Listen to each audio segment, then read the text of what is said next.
Mujahidin Brigade Al-Qassam menghadapi tentara dan kendaraan musuh di poros serbuan sebelah timur kota Khan Yunis, selatan jalur Gaza.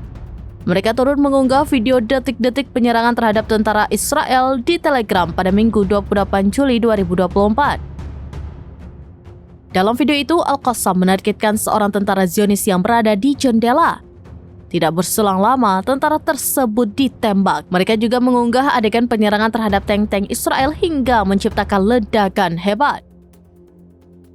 Hamas mengakui ingin membunuh prajurit infanteri Israel secara langsung.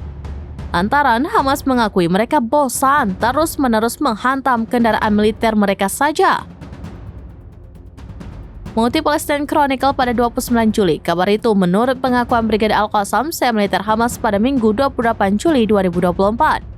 Awalnya, Hamas menyebut Israel dan pasukannya tidak pernah belajar dari kasus atau insiden-insiden sebelumnya. Dengan begitu, Hamas tegas menyatakan akan mengajari mereka dengan langsung membunuh para tentara Israel. Hamas mengaku bosan menargetkan kendaraan militer sehingga ingin membunuh para prajurit infanteri Israel secara langsung.